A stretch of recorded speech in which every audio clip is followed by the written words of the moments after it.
Diddy is far more evil than you think, from owning an island where he traps his victims to secret underground tunnels below his house.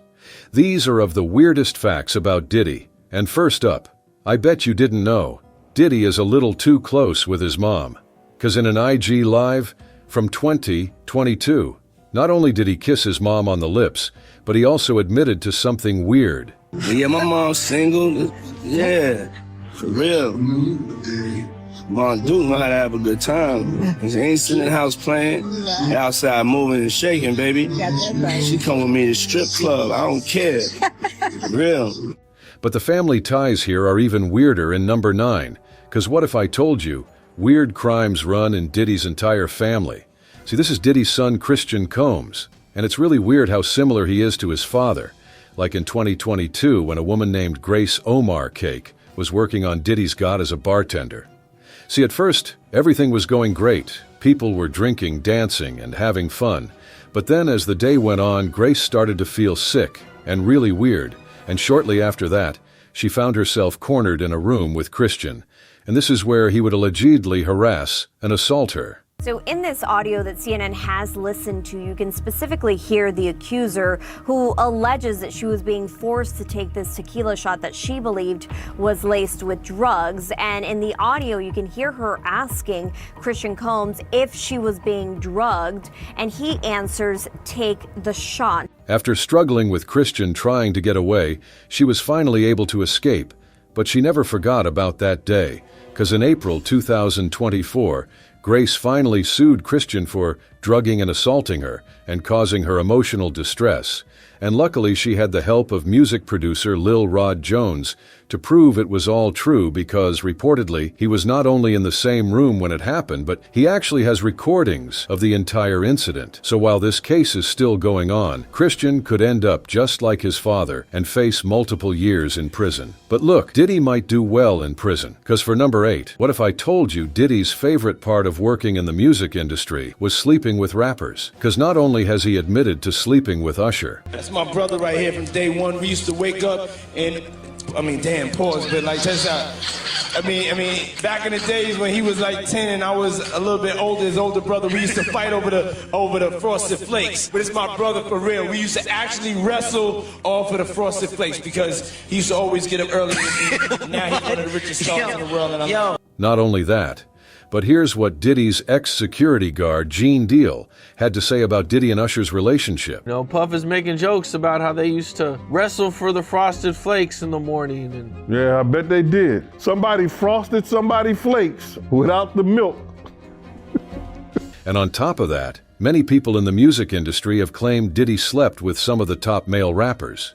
Even Gene Deal confessed he was outside the hotel door while Diddy and J. Rule were having a freak off. Next thing you know, somebody rang the doorbell. We had the presidential suite where we was at. So I opened the door. The dude said, "Yo, I'm here for my cousin." I said, "Who your cousin?" He said, "Ja Rule."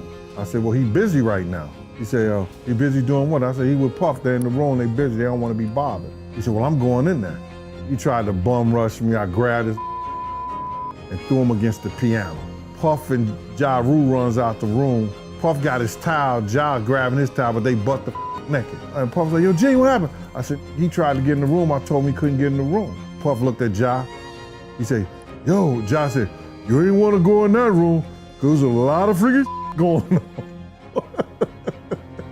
Now look, some people may not believe all this stuff and think that these rumors are exactly that, just rumors. But in actual court documents, not only does it say Diddy hired male escorts for himself, but it also alleges Diddy slept with star rapper Meek Mill. But look, Diddy's been screwing artists for years. Because for number 7, we gotta mention the fact that Diddy has ruined the childhood of some of the biggest musicians of all time. See, it all starts in when Usher was giving an interview on the Howard Stern show, where he revealed to the world that he had attended something called the Puffy Flavor Camp when he was just 13 years old, mind you. I moved to New York City, and I lived with Sean Puffy Combs for a year. That's the crazy thing. Now, that was L.A. Reid's idea, right? We're sending you over to something called Puffy Flavor Camp. There you go. Diddy was years old at the time, living with Usher while he was a child. But that's not even the craziest part, because after doing some digging, it became clear that Diddy has been grooming artists for years. Oreo Day, Lil Rod,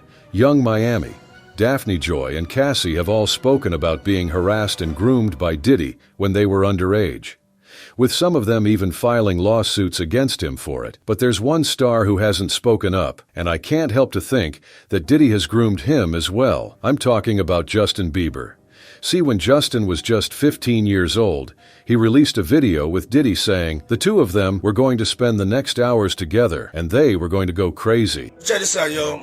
Justin, you ever seen the movie 48 Hours? Right now, he's having 48 hours with Diddy, him and his boy. They're having the times of their lives, you know, where we hanging out and what we doing, we can't really disclose, but it's definitely a 15-year-old's dream. I don't have legal guardianship of him, but for the next 48 hours, he's with me. So, and we gonna go full crazy. Yeah, kind of weird saying you're going to go crazy with a 15-year-old. But just a few years later, the two of them made a follow-up video where Diddy pressed Justin, asking him why he hadn't been calling him back. And we'll just pay attention to how Justin reacts to everything. Everything's good? Selling out arenas and everything? Starting to act different, huh?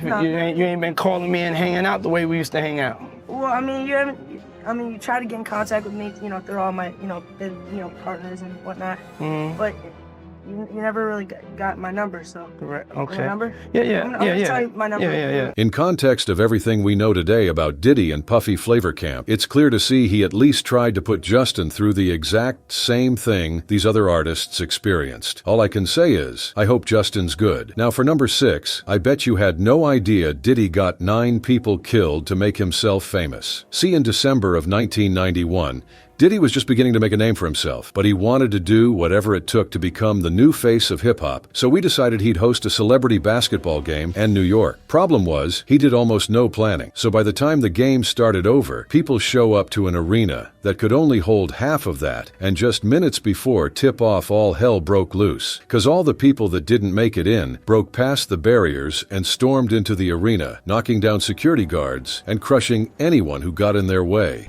But then thousands more come. I'm talking about I would say it was 10,000 people outside. And they were just crushing people down at the bottom of the stairs. Saying, you see people just laid out. I'm talking about kids completely limp, laid out. We got a lot of people here dead in the gymnasium, please. But to Diddy, it was worth. That's really how I started to become famous. It was through a tragedy. I remember one time somebody said, you're a tragic hero. And I said, what does that mean? And they were like, in Shakespeare, he always has a tragic hero. Now look, Diddy definitely shouldn't be proud of number 5, because I bet you didn't know the only reason Diddy has changed his name is to cover up his crimes. See, over the years, Diddy's done some of the craziest things ever to hide evidence. I mean, this man literally used to use self-destructing invites to his white parties. You used to invite me to your parties. You did? Yeah. You did. I remember I got an invite from you once. This is true. You used to have these crazy parties, and one invite was it self-destructed. It was you talking, and so you gave us the information of where the party was, and then it said this message was self-destructed. I'm very high concept. And on top of that, in it was reported he paid a hotel $50,000 to destroy a tape of him assaulting his own wife. But Diddy knew if he was going to keep committing crimes, he needed a way to keep his reputation clean. So every time he broke a law, he started to change his name, like in the SS when he assaulted an Interscope Records employee, and immediately changed his name from Puffy to Puff Daddy. Or like the time he was arrested for a shooting in a New York nightclub, and he changed his name from Puff Daddy to P. Diddy. He ended up changing his name 3 times in years, but even that wasn't enough, because he eventually switched his name to just Diddy after being charged with bribery and criminal possession of a weapon. By after the accusations started piling up against him, Diddy decided to completely change his identity and decide his new name was Love. Yeah, just Love. And after assaulting literally everyone he came in contact with, he changed his name back to Diddy, thinking no one would catch on to his plan. That is, until his former security guard Gene Deal came out to expose him to the world. Being Diddy rich takes a guy that once name was Puffy, that after every tragedy he had in his life, he had to change his name. Puffy, Puff Daddy, Diddy, Brother Love, love. Diddy, he can try to hide all he wants, but even he knew this wouldn't last forever. Cause what if I told you? For number 4 on our list, Diddy predicted his own downfall. See, for years celebrities have been trying to warn us about Diddy, and we had no idea what they were talking about. Like, watch how Mike Tyson moves Diddy's hand away from his leg during an interview in Benjamin. Oh yeah, he's glittering. He's glittering. Well, now when we come back, we're gonna. A lot of multiple nominees, multiple Grammy nominees this year. Lauryn Hill's got 4, TLC's got 8, and Sean Combs 5 to 10. Get it?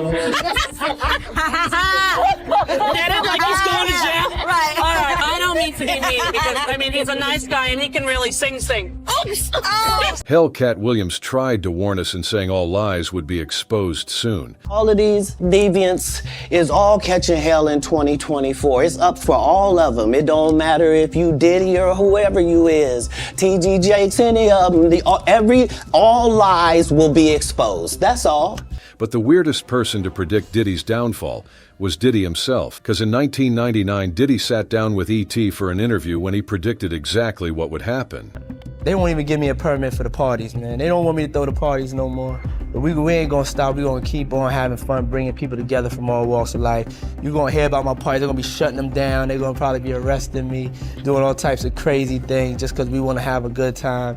But look, I bet you had no idea about number 3 on our list. The fact that Diddy tried to kill 3 of the top rappers of all time. See, back in the 90s, the rap game was dominated by 2 of the greatest ever to Biggie Smalls, who at the time was Diddy's best friend, and was even signed to Diddy's Bad Boy record label, and the rival West Coast rapper Tupac. I sold 5 million in 2 months. Biggie album been out 2 years. He's barely touching 2 million. He got everybody in New York in his videos and still barely touching 2 million. I've been out 2 months. My shit sold 5 million with 2 videos out. I'm just starting. But by 1996, Tupac was the #1 rapper in the world, and everyone either wanted to be him or work with him. I know that Biggie and Puffy are here tonight. Did you see them? Do you have anything to say to them at all? Nah, but even if we saw them, we are businessmen. We are not animals. It's not like we're gonna see them and rush them. So if they want to come and use this business opportunity to get on some gangster, we do that better than anybody. But unfortunately, it was short-lived, because on September 7th, Tupac was shot in his car. Trouble-plagued rapper and actor Tupac Shakur is dead at the age of 25, just about a week after sustaining 4 bullet wounds last Saturday night in Las Vegas. See, at the time, nobody was arrested for his death, and for years people theorized that Diddy was behind it, and that he had hired somebody to kill Tupac because he was jealous of his success. But in years after Tupac's death, a man named Keith D was finally arrested in connection to the murder, and while he was being interrogated by police, he claimed Diddy paid him $1 million to do it. But it goes way deeper than just that, because right after Tupac's death, Biggie Smalls became Diddy's next target. See, at one point, Diddy and Biggie were a little too close. I look at him like, I say, Jesus. And the next question is...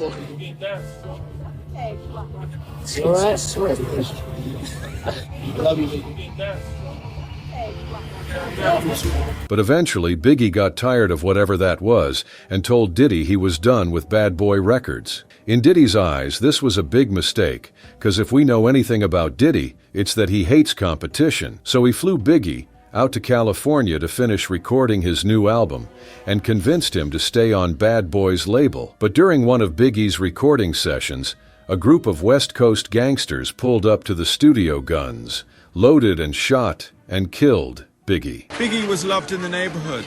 His funeral was a massive event. When someone put on Hypnotize, the whole place erupted. After all this happened, people began to question why Diddy would fly Biggie out when he knew Tupac just got shot. Well, Gene Deal, Diddy's former security guard, says it was all because Diddy wanted to set Biggie up. Why the hell would you rent studio time in LA for him to finish your album when in fact you got your own studio Daddy's house? Let's keep it a buck. Let's stop this bullshit, man. Puff ain't want none of that beef. So what I'm gonna do is, y'all want the sheep? I'm gonna put him out the pasture. But guess what? This man is still trying to kill rappers to this day. Because earlier we learned something horrifying. Apparently, Diddy's ex-wife, Cassie, was flirting with Kid Cutie, and according to another one of Diddy's ex-bodyguards, Roger Bonds. Diddy got so jealous, he had someone go to Cu's car and throw a Molotov cocktail inside the sunroof. Now, luckily, CUI wasn't inside of the car at the time, but this attempt to kill Cutie is one of the dozens of charges Diddy is currently facing while locked up in prison. I heard about that. I definitely heard about that. And I found it quite funny that the car actually did get blown up. So I would say that was accurate. Now look, when you look at what Diddy's life was like when he was a kid, it all starts to make sense. 'Cause for number 2 on our list, there's no way you knew Diddy's childhood shaped him into a monster. See, when Diddy was growing up, he had a rough childhood in the Bronx. And when he was just 3 years old, his father got involved in a drug deal gone wrong. He was shot and killed instantly. My father, he was killed when I was 3 years old. I don't have a lot of memories of my father. Diddy's mom knew immediately she had to get her family out the hood, so she moved her and City to Mount Vernon in New York, hoping for a fresh start. But the town that was supposed to give them a better life actually ruined both their lives. 'Cause while Diddy was enrolled in private school, she was never around having to work 3 jobs to pay for the tuition. So with no mom and no dad around, Diddy turned into a monster. It first started with him selling drugs. I sold drugs for a day, and I got chased by helicopters, doors got kicked down. It probably the unluckiest day for a drug dealer. I was willing to do anything to get to it. After that, Diddy also lost his virginity at only 12 years old, and Diddy was also 20, constantly getting into fights with other kids. But one of those fights turned Diddy into the man he is today. My grandmother would send me to the store to get us cigarettes all the time. This one time a kid came up to me and said if I didn't give him my money, he would beat me up. So I gave him my money. I came back home without the cigarettes. So my mother had told me if I didn't go back and get the money, I couldn't come home. I left crying. I found a guy that told me he had to give me the money back. And then we had a fight and he kind of beat me up. But I told him I couldn't go home. He beat me up only once. I couldn't go home unless I had got the money. But my mother, she was dead serious. I could have stayed out there for days. My mother was, raising me for the real world. She was always telling me if somebody hit me, make sure I hit them back harder. Make sure they never hit me again. Make sure I fucked them up. But look, we still have one final fact to mention. And it's so weird, it's actually terrifying. See, when charges started piling up against Diddy in 2024, word got out about his infamous parties he held. And while the parties themselves were crazy enough, there was something evil going on behind closed doors. Something that Diddy refers to as freak-offs. These freak-offs were so crazy, I can't even talk about them on YouTube. But what I can say is there was gallons of alcohol, large quantities of baby oil, and the people that participated were given IVs just to keep them alive. It's important to know that people were involved in these freak-offs that were sometimes forced and held against their will. I mean, even Diddy himself told the entire world, and that he keeps women locked up. If you don't have what they need, they're gonna leave. Right. Gotta keep them there. Right. You need locks on the doors. Okay, this is sounding kind of dangerous now. It's a little kinky, but yeah. While people who have attended Diddy's parties have admitted to seeing some crazy things, the actual freak-offs were held somewhere else, somewhere nobody else had access to. And when news broke in September of before that Diddy's house featured underground tunnels which led to a cave, one can only assume these tunnels and the freak-offs were somehow connected. Now, with that same report in September, it was revealed there were over 1,000 bottles of baby oil that had been seized from Diddy's house. Court documents now reveal authorities located AR-15s, narcotics, and more than 1,000 bottles of baby oil lubricant in those raids. Now, I can't think of a single good reason to have that much baby oil in someone's house. And well, there's a popular theory. The baby oil is a disguise for a form of liquid ecstasy. He had been drugging his victims for the freak-offs, and when you think about it, it all makes sense. 'Cause sure, owning of the 1,000 bottles of baby oil is weird, but it's not illegal. I mean, why else would the police seize every single bottle if they weren't suspicious of something? And well, Diddy's lawyer even tried to cover for him. I don't think it was 1,000. I think it was a lot. I mean, there's a Costco right down the street. I think Americans buy in bulk, as we know. But immediately after that, Costco responded saying none of the company's locations carry baby oil. No matter what the truth may be, one thing's for sure. Diddy is not the person we all thought he was, and the truth about him will be revealed soon.